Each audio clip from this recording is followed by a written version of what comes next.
नमस्कार दोस्तों, स्वागत है आप सभी का। मैं अमित कुमार आप सभी का बहुत बहुत स्वागत करता हूं। आज हम साथियों आपके लिए लेकर आए हैं एसएसटी का बहुत ही इंपॉर्टेंट पेपर, जो कि आपका प्रीवियस ईयर एग्जाम पे डिपेंडेंट है। और आज के इस पेपर में हम बात करेंगे आपसे उन सभी महत्वपूर्ण प्रश्नों को लेकर के जो कि आपके एग्जाम के लिए भी महत्वपूर्ण होंगे। आज एसएसटी के इस पेपर को आप पूरा कंप्लीट कीजिएगा, जिससे कि आपको यह पता चल सके कि आखिर किस प्रकार के प्रश्न एग्जाम के अंतर्गत पूछे जाते हैं।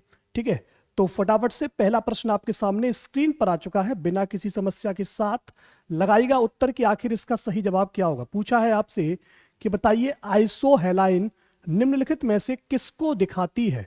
जो आइसोहेलाइन होती है वह निम्न में से किस चीज को रिप्रेजेंट करती है। अगर आपसे यह प्रश्न पूछा जाता है तो यहां पर ऑप्शन दिए हैं आपको कि तापमान को, दाब को, लवणता को और मेघाच्छादन को। तो आइसोहेलाइन जो होती है दोस्तों, यह आपकी लवणता को रिप्रेजेंट करती है। मतलब दोस्तों जो सॉल्टी चीजें होती हैं उनको रिप्रेजेंट करने का काम किसका होता है? आइसोहेलाइन का होता है। चलते हैं नेक्स्ट प्रश्न पर। अगला प्रश्न आप सभी के लिए स्क्रीन पर कि निम्नलिखित में से कौन सा कथन खनिजों के संदर्भ में सही नहीं है। आप ऑप्शन पढ़ेंगे कि निम्नलिखित में से कौन सा कथन खनिजों के संबंध में सही नहीं है।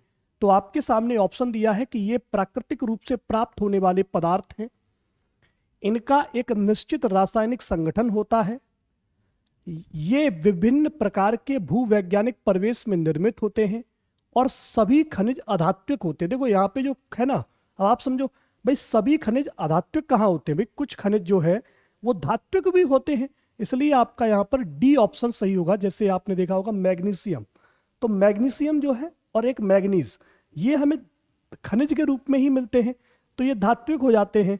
ठीक है, चलते हैं अगले प्रश्न पर। अगला प्रश्न आप सभी के लिए कि निम्न अधिकांश दुर्गम क्षेत्रों में और आपदाओं के समय लोगों को बचाने और भोजन, जल, कपड़ा, दवाओं को वितरित करने के लिए यातायात का कौन सा साधन सबसे बेहतर बताया गया है? दुर्गम क्षेत्रों में जब हम बात करते हैं और आपदाओं की बात करते हैं तो आपदा बाढ़ भी हो सकती है, आपदा भूस्खलन भी हो सकता है। उस समय पर लोगों को बचाने के लिए, भोजन के लिए, जल के लिए, कपड़े के लिए सबसे ज्यादा जो सही मार्ग रहता है वो वायु मार्ग रहता है। ठीक है, क्योंकि जो रेल मार्ग होता है और जल मार्ग होता है, इनकी डूबने की, टूटने की, बिगड़ने की संभावना अधिक रहती है। कहा गया कि राष्ट्रीय पाठचर्या की रूपरेखा एनसीएफ 2005 की संस्तुति के अनुसार बच्चों का विद्यालय जीवन निम्नलिखित में से किसके साथ जुड़ना चाहिए? भाई यहां पे जो प्रश्न है इसको समझिए कि राष्ट्रीय पाठचर्या एनसीएफ 2005, भाई इसका जो है बच्चों का विद्यालय जीवन निम्नलिखित में से किससे जुड़ना चाहिए? तो कहा गया कि जो विद्यालय का जीवन है बच्चों का, वह विद्यालय के बाह्य वातावरण से जुड़ना चाहिए। बच्चा विद्यालय में आए तो वह विद्यालय के साथ एक जुड़ाव महसूस करे, इस प्रकार का हमें एनवायरनमेंट क्रिएट करना चाहिए। कहा गया कि कारखाना विषय को पढ़ाने के लिए सबसे अधिक उपयोगी क्या होगा? अगर मैं चाहता हूं कारखाना जो सब्जेक्ट है इसको मैं पढ़ाऊं, तो इसको समझाने के लिए, उनके अंदर एक समझ विकसित करने के लिए मैं कोशिश ये करूं कि उनको, बच्चों को ले जाकर के एक कारखाने में दिखाऊं कि किस प्रकार से प्रोडक्शन किया जाता है, किस प्रकार से चीजें बनती हैं। तो वही चीज कही है कि किसी औद्योगिक कारखाने की यात्रा आयोजित करना।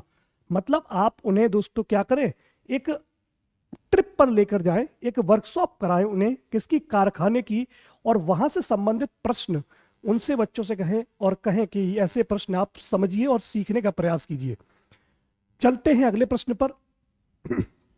प्रश्न है कि सांस्कृतिक, सामाजिक और वर्ग विभेद कक्षीय संदर्भ में अपने पक्षपात, पूर्वाग्रहों और अभिवृत्तियों को उत्पन्न करते हैं।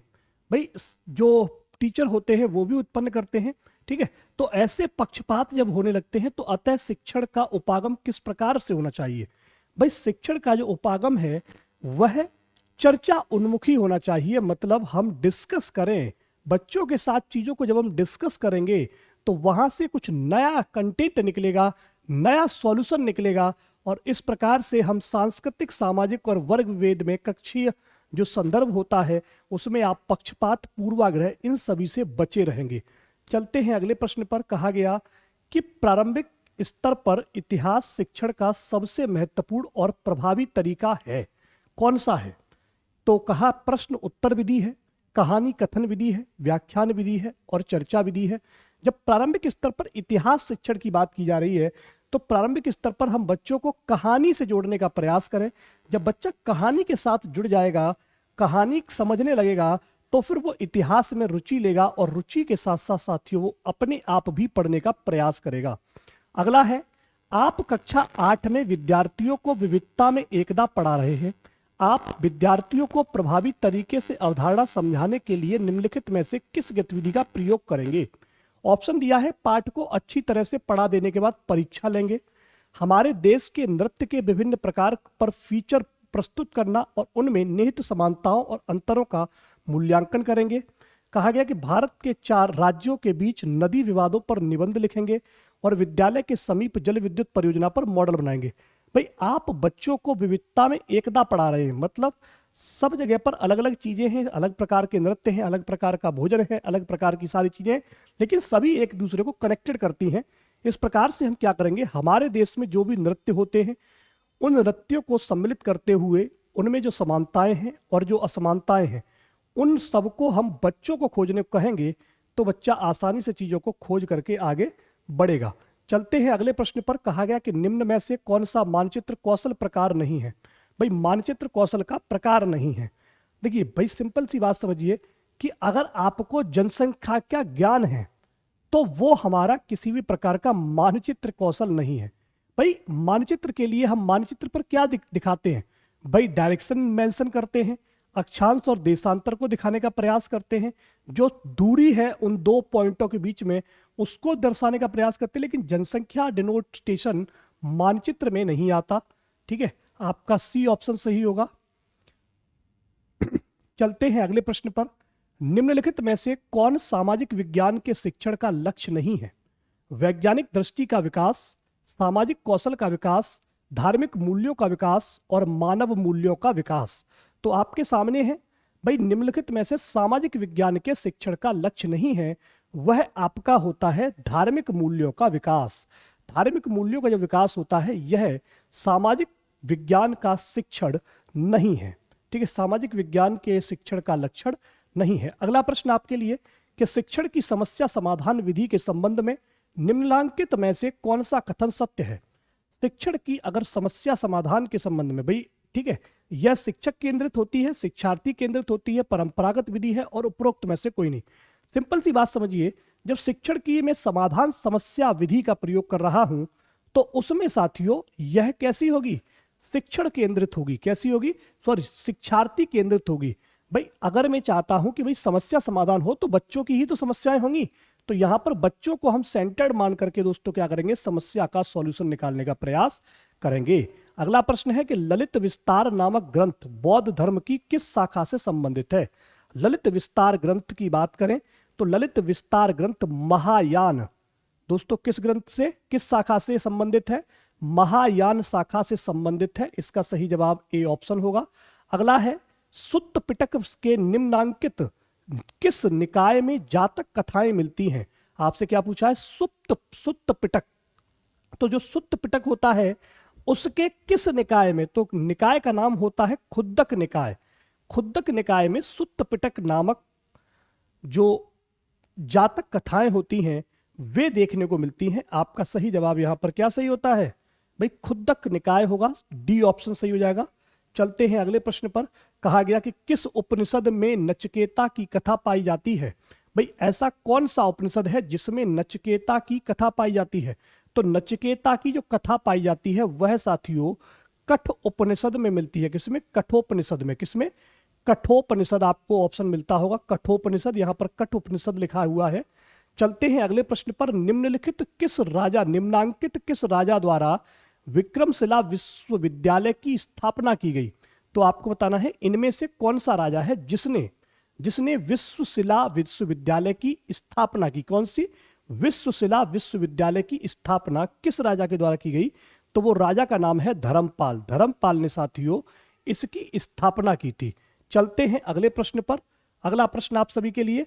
कहा गया कि निम्न में से कौन सा नगर संत रामानंद का जन्म स्थान है? भाई, संत रामानंद का जो जन्म स्थान है वो कौन सा है? बनारस है, बल्लभ भी है, प्रयाग है और कन्नौज है। तो आप देखेंगे कि यहां पर जो कन्नौज है ना, कन्नौज जो नगर है वो संत रामानंद का जन्म स्थान है। ठीक है, चलते हैं अगले प्रश्न पर। कहा गया कि सल्तनत काल में कौन सा विभाग धार्मिक मामलों और पवित्र संस्थाओं, योग्य विद्वानों और धर्मपरायण पुरुषों को वृत्ति प्रदान करने का कार्य करता था? भाई तो इनमें से अब है दीवान ए इंशा, दीवान ए कजा, दीवान ए रिसालत और दीवान ए विजारत। भाई सल्तनत काल में, भाई जो सल्तनत काल था उसमें कौन था जो धार्मिक मामलों, पवित्र स्थानों और योग्य विद्वानों, धर्मपरायण पुरुषों को वृत्ति प्रदान करने का कार्य करता था? वो था साथियों दीवान ए कजा। कौन था? दीवान ए कजा। दीवान ए कजा विभाग था जो धार्मिक मामलों, पवित्र संस्थाओं, योग्य विद्वानों और धर्मपरायण पर कार्य कराता था। निम्नांकित किस वर्ष में अकबर ने 10 साला राजस्व व्यवस्था को लागू किया? भाई अकबर थे, उन्होंने 10 साला को शुरू किया, ये बात यहां पे समझ में आ गई, लेकिन कौन सी ईस्वी में किया? तो वह ईस्वी थी 1580। 1500 ईस्वी में अकबर ने यह ऐलान करा दिया कि भाई अब आपसे 10 साला का क्या लिया जाएगा? राजस्व, यानी कि टैक्स लिया जाएगा। क्या किया जाएगा भैया? टैक्स लिया जाएगा। कहा गया कि निम्नांकित में से कौन मुगल बादशाह वीणा वादन में प्रवीण था? भाई आपको बताना है इनमें से कौन सा बादशाह ऐसा था जो वीणा वादन में प्रवीण था? तो वो थे आपके औरंगजेब। औरंगजेब साथियों वह मुगल बादशाह थे जो वीणा वादन बड़ी प्रकार से कर लेते थे। चलते हैं अगले प्रश्न पर। देखिए अगला प्रश्न आप सभी के लिए, अगला प्रश्न हाँ, निम्नांकित में से किस शासक ने हैदराबाद में 4 मीनार बनवाई थी? आपको जवाब देना है इसका कमेंट बॉक्स में कि भाई कौन सा शासक ऐसा था जिसने हैदराबाद में जाकर 4 मीनार बनवाई थी? भाई उनको हम जानते हैं मोहम्मद कुली कुतुब शाह के नाम से। किस नाम से? मोहम्मद कुली कुतुब शाह के नाम से। इसी के साथ इस वीडियो को हम समाप्त करते हैं। अब जो हमारा अगला वीडियो होगा वो होगा पार्ट 2, जिसमें हम फिर से 20 क्वेश्चन डिस्कस करेंगे। आपके सामने भी प्रश्न मैं लेकर आ रहा हूं, आप देख सकते हैं किस प्रकार के प्रश्न यहां पर आपके सामने हैं। तो ये प्रश्न आपको मिलेंगे पार्ट 2 में। तो पार्ट 2 आप क्लिक कीजिएगा, नीचे आपको लिंक दिया गया होगा उस पर, उससे क्लिक करके आप पार्ट 2 पर जा सकते हैं। Thank you to all. पढ़ते रहिए, मस्त रहिए, घर पर रहिए, स्वस्थ रहिए। Bye bye.